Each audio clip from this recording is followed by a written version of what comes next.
You're right everybody, Shock16 back once again for the Renegade Master, back once again for another video. So this time I'm going to be doing something that I've not done for a very long time, and that is a video response.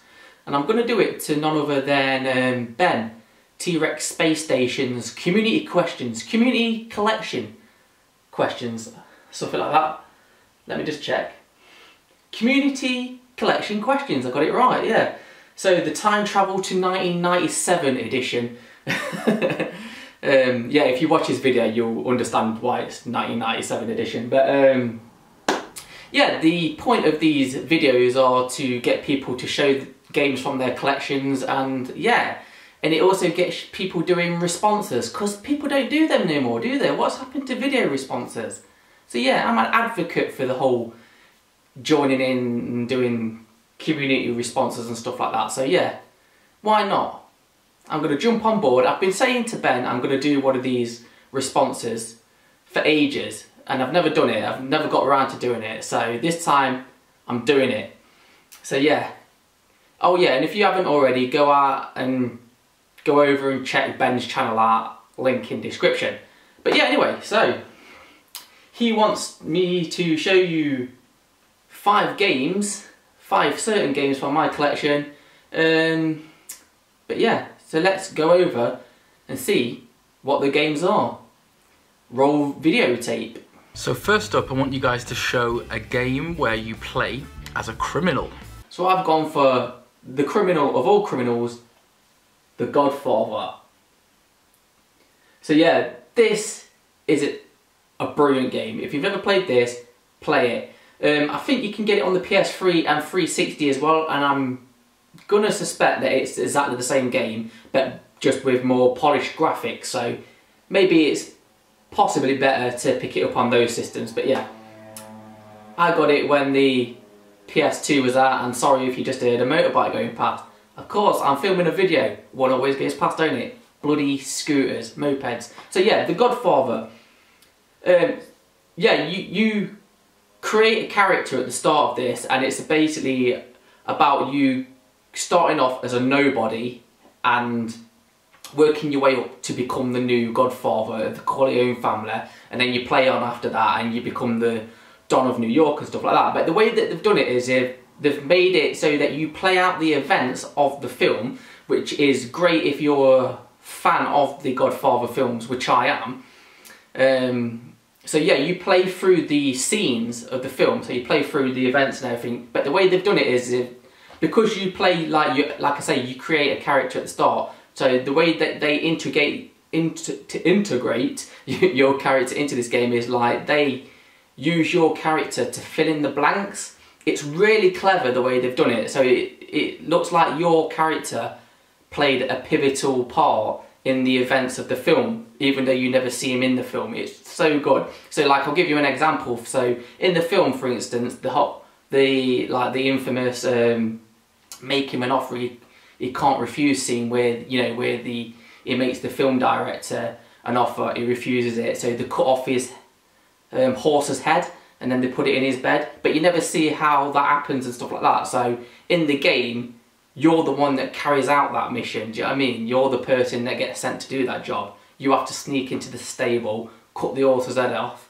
then you have to sneak into his mansion and put it in his bed. So, do you know what I mean? It's kind of clever the way they work your character into the events of the actual film. So yeah, if you've not played it, bit of a sleeper hit, hidden gem, whatever the term is, The Godfather. Next game please, Ben. Next up, an unrealistic racing game, i.e. not Gran Turismo, something where it's arcadey or kart racing, or the physics are not realistic. So an unrealistic racer. Now I'm not sure if Ben wants me to go like crazy over the top with something like Mario Kart and stuff like that, do you know what I mean? Something proper out there. But I don't really play many games like that apart from Mario Kart. So, but what I am big into is my racing simulators and arcade races and stuff like that. So yeah, obviously he doesn't want me to go for the simulator stuff. He wants me to go for something unrealistic. So I'm going to pick this game, which is Project Gotham Racing 4 on the Xbox 360.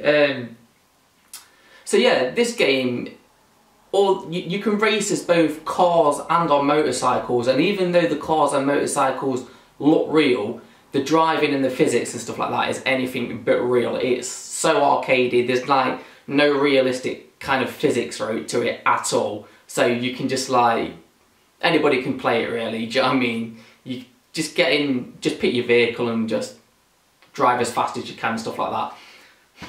Now and again you might tap the brakes, there you go, that's about as technical as it gets. Proper arcade racing.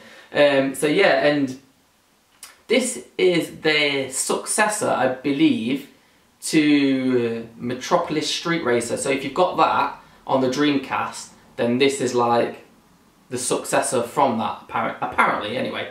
So I've been told. But yeah, it's just a really great arcade racer, and what I like about it as well, or I used to like about it, because I'm not sure if the servers will still be up now. I mean, it's not an EA game, otherwise I'd say they're probably most definitely shut by now, but yeah. Because this is one of the first games I think I bought when I first got my 360, and me and two of my mates, we used to play online on this like every night after work. I used to get home and we used to put on PGR4 and we just used to play it for hours and hours on end. Great game online as well. So yeah, not only is it good to play on your own, but it also had a fantastic online to it as well. Next game please, Ben. Show me a game over multiple discs. That might be multiple CDs, might be multiple floppy disks. One of those games from back in the day where you had to fit it on multiple discs. Now this one got me stuck a bit actually. When I was thinking about this one, I was thinking a multi-disc game. I was thinking, what games have I played that was more than one disc? And I was trying to think back to like maybe like an old PC game or something like that. Because I was thinking, is it like Myst and stuff like that? But I looked at it on the Saturn version and that's only one disc. I'm sure it's only one disc. The sequel, Riven, is multiple discs, but I can't really say I played it. Then it hit me. One of your favourite games of all time, Shocks. And that is, of course, Metal Gear Solid. This is a 2-disc game, isn't it? So yeah, you play obviously halfway through the game and then you have to switch disc to disc 2 or for the second half. So yeah, and I've also got a little bit of a story to tell about that as well. So yeah, I originally had this on backup on a copy, and so yeah, I played all the way through the first disc on copy, and when I went to load up disc 2, because it was a copy, disc 2 never worked. So I kind of like got stuck halfway through because I couldn't continue on with the game. I just got stuck on that part. So I had to actually go out and buy it, and as you can see, this is my original copy from back then. I paid $39.99 for it, look, from the Virgin Megastore chart, when it was still in the chart. So yeah, they say video game piracy never leads to anything good, but it did there, didn't it? Because it made me go out and buy their game in proper copy. So yeah, I went out, bought the proper copy of it, and just so I could continue the game. And yeah, Metal Gear Solid, if you've ever played Metal Gear Solid, you'll know it's probably, it is my favourite game on the system. On the PS1, it is my favourite game. It's the first kind of game that kind of really mixed cinematic like cutscenes into a game, and it just like draws you in with the storyline, and the gameplay itself is just really good as well. So yeah, one of my favourite games of all time, Metal Gear Solid. Next game please, Ben. Next up is a game that you play for comfort, you know, a game that you go back to time and time again because you find it relaxing. Maybe it's one that's kind of easy to beat, or one that you play for nostalgia but you don't really get bored of. I've gone for Super Mario Land 2, the 6 golden coins. So yeah, in Ben's video he picked the first Super Mario Land on Game Boy, which is a game that I also do have, but yeah, this one, for me, improved on it just improved on it so much. This game I'm picking for all the same reason that Ben picked the first game. This is just one of those games that I can just go back to any time. I can play through it with relative ease. Like, it doesn't stress me out or anything. It's just one of those games that I can stick on, enjoy, and I can just complete it like every single time I'm on it. It's like, I used to play this game so much as a kid that I used to be able to like speed run it and stuff like that, and yeah, absolutely. Mate, honestly, it's one of it's my favourite game on the Game Boy. There you go. So yeah, it's just a proper comfort game. If I ever want to just have a quick blast on something, or if I just want, like I say, a stress-free bit of gaming and something that I know that I'm just going to play from start to finish, then it's always Super Mario Land 2, 6 golden coins. The final game, please, Ben. Last but not least, a dungeon crawler. And you can interpret that however you want, but a game with dungeons in it of some description. It might be an RPG, it might be a classic tile-based game, it might be a game like Eye of the Beholder, something like that, or it might be a roguelike, which are, you know, those are dungeon crawlers too. So for the last game, this is another kind of game genre as such that I got stuck on because it's a genre that I don't really seem to play, dungeon crawlers and stuff like that. It's not really a genre of game that I go for, so I was trying to wrap my brains again on what to pick for this.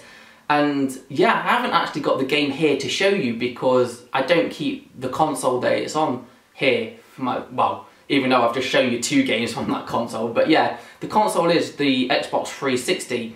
I keep my 360 at my parents' house, so I've got something to play when I'm like staying over at their house and stuff, like when I stay over at Christmas and stuff like that. Yeah, I've got at least a console to play on, so most of my 360 games I keep down there. And one game that I'm still playing through at the minute is Skyrim. Skyrim, I think that's classed as a dungeon crawler, isn't it? You've got dungeons on it and stuff like that. So I'm classing it as a dungeon crawler, a modern day dungeon crawler. And yeah, Skyrim, like I say, so I can't actually show you the game, but trust me, I do own it. And I've owned it since launch, so back in 2011. And the reason why I'm picking it as well is because I'm still playing it from 2011. It's a game that is so long. Now, I'm not sure, I think if you just play like the linear kind of story, the main story quest, it's probably not that a long game, but it's so crammed with exploration and side missions and stuff like this that it's one of those games where you can be on it for like, you can do like a 4 or 5 hour stint on it and you've probably not even progressed any of the main kind of story missions on it. It's such a fantastic game. And so I started it when I first got it back in 2011, and like I say, I'm still playing it now, what, 8 years later. And I will say though, I'm not on my original save. One of the reasons why it's taken me so long is because yeah, I got so far through it and then I got distracted by other games and turned it off, and then I went back to it and I didn't have a clue what I was doing on it, so I restarted again. But like I say, this save that I'm on now is probably about 4 years. I've been playing this save now for about 4 years, and yeah, most of it is, like I say, because it's not actually at my house. I only play it when I'm at my parents' house and stuff like that. But yeah, it's one of those games that's ongoing. Do you know what I mean? Anything you can get 8 years out of is a good game, innit, really? So yeah, and it's one of those games that I've not got bored of yet, so yeah. I think I'll be quite sad when I actually do finish it. So there you go, guys, that was my answers to Ben's community, what is it again? Community collections questions. Community collection questions video. So there you go, that was my response. What are yours? Let me know in the comments below, but also if you want to make a video response, do so, but make the video response to Ben's original video. Like I said, link in the description below. There's no excuses not to. Come on, get involved. Do that whole community thing that we used to do. And I'll see you in the next video. Tatty bye.